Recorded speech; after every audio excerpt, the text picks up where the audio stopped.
मौजूद हूँ ईसा लैब में और यहाँ पर एक ब्रेस्ट कैंसर के हवाले से प्रोग्राम हो रहा है। मेरे साथ मौजूद हैं सलमान उल हक। आइए हम उनसे पूछते हैं कि वो यहाँ पे ये प्रोग्राम उन्होंने अरेंज करवाया है और क्यों करवाया है, किस वजह से, और इस मर्ज़ में कितने पैसों का ख़र्च आता है, क्या क्या इनके मसाइल पेश आए, ये सारी चीज़ें हम इनसे पूछते हैं। अस्सलाम वालेकुम। वालेकुम अस्सलाम। मेरा नाम सलमान उल हक है and I am serving as the president of rotary club of Karachi cosmopolitan. The reason for organizing the event is because के मेरी फैमिली में मेरी आंट की डेथ हुई because of breast cancer few months back. तो फिर मैंने ये डिसाइड किया कि हमें कोई ऐसे इनिशिएटिव लेना चाहिए कि जो प्रॉब्लम्स हमें फेस हुई वो आगे दूसरों को ना हो, क्योंकि ये एक काफ़ी कॉमन है अमंग द वुमेन और काफ़ी कॉस्टली है। पाकिस्तान में इसकी इतनी ज़्यादा अवेयरनेस नहीं है। तो यही रीज़न था कि आज के सेमिनार को ऑर्गेनाइज़ करवाने का, कि जो लोगों को नहीं पता उनको वो अवेयरनेस दी जाए और कोई बड़े मसला होने से पहले, स्टेज बढ़ने से पहले वो उस चीज़ को डायग्नोस करके अपना ट्रीटमेंट कर सकें। काफ़ी कॉस्टली होता है ये, काफ़ी प्रॉब्लम्स होती हैं क्योंकि इसमें पूरी की पूरी फैमिली डिस्टर्ब हो जाती है। तो बस यही हमारे एक रीज़न था कि जो इश्यूज़ हैं हमारे माशरे के, जिस चीज़ के ऊपर कोई नहीं बोलता, हम उस चीज़ को कवर करें और for the betterment of society, for the health of women हम थोड़ा सा इसको हाईलाइट करें। अच्छा, आप हमें ये बताइए कि आज का जो प्रोग्राम है इसका नौयत क्या है? मतलब आपने सिर्फ ब्रेस्ट कैंसर के हवाले से रखा है और भी किसी चीज़ की यहाँ पे अवेयरनेस दी जाएगी? आज का जो प्रोग्राम है this is basically organize just for breast cancer. Upcoming हमारे पास मेंस हेल्थ में प्रोस्टेट कैंसर नवंबर में आ रहा है और टेस्टिकुलर कैंसर आ रहा है। नाम हानिया काशिफ है और मैं एक ब्रेस्ट कैंसर सर्वाइवर हूँ। इस अक्टूबर मैं बाहर निकली हूँ कैंसर अवेयरनेस के लिए कि देखें, मैं भी एक पर्सन थी जिसको ब्रेस्ट कैंसर हुआ और मैं सेकंड स्टेज अर्लियर थी। तो मुझे कोई भी सपोर्ट नहीं कर रहा था जब मुझे कैंसर हुआ। मैंने खुद उठकर अपनी बीमारी से मैं खुद लड़ी हूँ। मैंने खुद अपने टेस्ट करवाए। मेरे हस्बैंड मेरे साथ बहुत ज़्यादा सपोर्टिव कैरेक्टर प्ले किया उन्होंने ब्रेस्ट कैंसर की ट्रीटमेंट के लिए। इसके अलावा मेरी अपनी फैमिली, जो कि जैसे मेरी मदर, मेरे फादर, मेरे बहन भाइयों ने मुझे लेफ़्ट ओवर कर दिया और उनको ऐसा लगा कि इसको कैंसर हो गया, ब्रेस्ट कैंसर।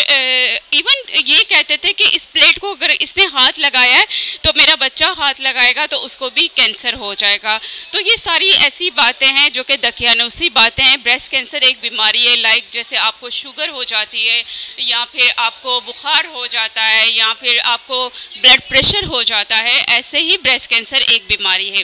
अच्छा, इतनी नेगेटिविटी मैंने मुआशरे की देखी। आप लोगों को पता है कि जब ब्रेस्ट कैंसर होता है, कैंसर है, ब्रेस्ट कैंसर एक कैंसर है, उसमें ऑल ओवर हम टूट फूट का शिकार हो जाते हैं। सर के बालों से लेके पाँव के नाखून तक हम स्मैश्ड हो जाते हैं। तो मुझे शर्म महसूस होती थी। मैं काम करती थी, फील्ड वर्क करती थी, तो मैंने एक्सटेंशन लेकर वो एक्सटेंशन अपने ऊपर अप्लाई किए और मुझे अपना कॉन्फिडेंस लेवल बेटर लगा कि मैं बाहर निकल के काम कर सकती हूँ। उस पर भी मुझ पर फिक्रे कसे जाते थे कि आपका जेंडर क्या है, आप मेल हैं या फीमेल हैं या थर्ड जेंडर से आपका ताल्लुक़ है। तो लोगों को मुझे समझ नहीं आती इस बात की कि कैंसर पेशेंट तो इतना ज़्यादा हसास होता है कि अगर आप उसको उंगली भी लगाएं तो अगर आप उसको उंगली भी लगाते हैं तो वो रोना धोना शुरू कर देता है। ठीक है, उसको चीयर अप करने की, उसको पैम्पर करने की बहुत ज़्यादा ज़रूरत होती है। इसी तरह अस्सलाम वालेकुम। इस वक्त मेरे साथ मौजूद हैं ईरम, और ईरम आपको खुद बताएंगे कि वो अभी क्या करने जा रही हैं और आज का प्रोग्राम उन्होंने किस वजह से अटेंड किया। जी अस्सलाम वालेकुम उज़्मा। और जिस तरह से आप जानते हो कि मैं एज ए जो है skin therapist and beauty instructor काम करती हूँ एज ए एजुकेटर बिहाफ पे। तो आज का जो सेशन था, क्योंकि लाज़िम बात है, अब अवेयरनेस सेशन हमें ज़रूर ज्वाइन करने चाहिए क्योंकि हम यहाँ पे ज़्यादातर फीमेल से और स्टूडेंट्स के साथ जो है राब्ते में होते हैं। तो ये हमारी भी अवेयरनेस और आगे हम इस अवेयरनेस को फैला भी सकते हैं क्योंकि जिस तरह से ये मंथ जाना जाता है ब्रेस्ट कैंसर के हवाले से, और ये फीमेल्स की बहुत ज़्यादा बड़ी बीमारी है और हमें नहीं पता। यानी कि मेरे भी कितने कोर्सेज जो आज पता चले हैं, कितने जो है इस तरह की जो है मैंने बातें सुनी हुई थी, जो काफ़ी चीज़ें आज जो है क्लियर भी हुई हैं। तो इस तरह के सेशन में जो है, और हमें ये चीज़ अवेयरनेस खुद भी जाननी चाहिए, फैलानी भी चाहिए और इस पर बहुत ज़्यादा फोकस करना चाहिए। और अच्छा जी, मेरे इवेंट के बारे में ये है कि देखिए, मैं आपको पता है स्किल्स पे काम करती हूँ और बीइंग अ ब्यूटी इंस्ट्रक्टर मैं अपने आप को एक जगह बाउंड नहीं कर रही, क्योंकि स्किल्स हैं जो रोज़गार का ज़रिया भी है, आपका नाम का ज़रिया भी है और आपकी कामयाबी का ज़रिया है।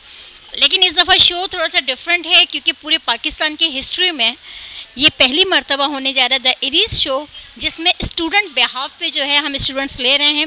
इरीज़ का मतलब है दूल्हा, और हमेशा अपने ब्राइडल शो आपने भी उज़मा बहुत ज्वाइन किए हैं, लेकिन ये सिर्फ दुल्हन नहीं है, ये इस दफ़ा जो है दुल्हा है। और अरबिक वर्ड है इरीज़ एंड उरूस, बाद में उरूसी ड्रेस आ जाता है, तो हम थोड़ा सा डिफरेंट लेकर आए। ग्रूम को हमने थोड़ी इज्जत दे दी है। ज़बरदस्त, थैंक यू सो मच। और आप इरम के प्रोग्राम में ज़रूर आइएगा।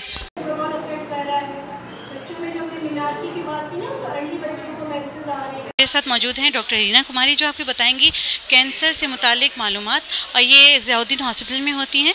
तो हम इनसे पूछते हैं कि वहाँ पे किस तरह से पेशेंट्स के साथ मालूमात प्रोवाइड करती हैं। अस्सलाम वालेकुम डॉक्टर साहब। मेडिकल ऑन्कोलॉजिस्ट वो शुभ होता है जो कैंसर का इलाज करता है। हम कैंसर के मरीज़ों को कीमोथेरापी, इम्यूनोथेरापी, टारगेटेड थेरापी के थ्रू इलाज करते हैं उनका, और हम हर पेशेंट को मल्टीडिसिप्लिनरी टीम में जो है वो उस अप्रोच के थ्रू जो है वो ट्रीट करते हैं, जिसमें कि पेशेंट को radiologist, pathologist, surgeon, medical oncologist और रेडिएशन ऑन्कोलॉजिस्ट और साइकोलॉजिस्ट की मदद के थ्रू जो है पेशेंट का इलाज किया जाता है।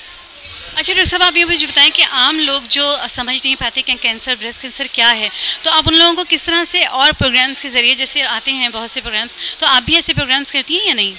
जी बिल्कुल, हम अवेयरनेस, वैसे तो हर साल कोशिश होती है हमारी कि हम अवेयरनेस करें। अक्टूबर का मंथ जो कि ब्रेस्ट कैंसर की अवेयरनेस के लिए डेडिकेटेड है, जहां जिसके लिए जगह जगह डिफरेंट जगहों पे कैंपेन्स रन की जाती हैं, जिसमें डिज़ीज़ का इम्पैक्ट बताया जाता है कि इंसिडेंस कितना, डिज़ीज़ ब्रेस्ट कैंसर कितना ज़्यादा जल्दी से बढ़ रहा है, और यह है कि अर्ली इसको किस तरह से डिटेक्ट किया जाए, इसके रिस्क फैक्टर्स क्या होते हैं, इसके कॉमन साइन एंड सिम्टम कैसे होते हैं, क्या होते हैं, अपना कैसे सेल्फ मुआयना किया जाए, मैमोग्राम क्या होते हैं और कौन सी एज से किए जाते हैं, और एक ब्रीफ इंट्रोडक्शन के इसका इलाज किस तरीके से होता है। अच्छा मैम, हमें ये भी बताइएगा कि कुछ लोग अफोर्ड नहीं कर पाते, तो आप उन लोगों के लिए क्या मतलब कर सकते हैं? आप लोग कोई ऐसा आपका है इदारा जो ऐसे मरीज़ों को दवाइयाँ और सारी जो इलाज की सहूलतें मुहैया करता है? बिल्कुल, ऐसे हमारे पाकिस्तान की बहुत मेजर कम्युनिटी है जो कि इलाज अफोर्ड नहीं कर सकती, और कैंसर के इलाज में काफ़ी महंगे इलाज भी मौजूद हैं। तो उसके लिए हमारे गवर्नमेंट के इदारे बहुत अच्छा काम कर रहे हैं, सर्जरी से लेकर कीमोथेरापी, इवन टारगेटेड थेरापी भी मौजूद है। हाँ, ये है कि डिफ़िकल्ट है क्योंकि गवर्नमेंट इदारे में एक्सेस और पेशेंट का लोड बहुत ज़्यादा है। इसके साथ कुछ वेलफेयर फाउंडेशंस हैं जो कि मरीज़ को दवाइयाँ मुफ्त में प्रोवाइड करती हैं, लेकिन हाँ, काम हो रहा है, बहुत अच्छा काम भी हो रहा है। हम ये चाहते हैं कि इस काम को एक्सटेंड किया जाए, दवाओं को मरीज़ों को ईज़िली प्रोवाइड किया जाए। थैंक यू सो मच, बहुत बहुत शुक्रिया डॉक्टर साहब।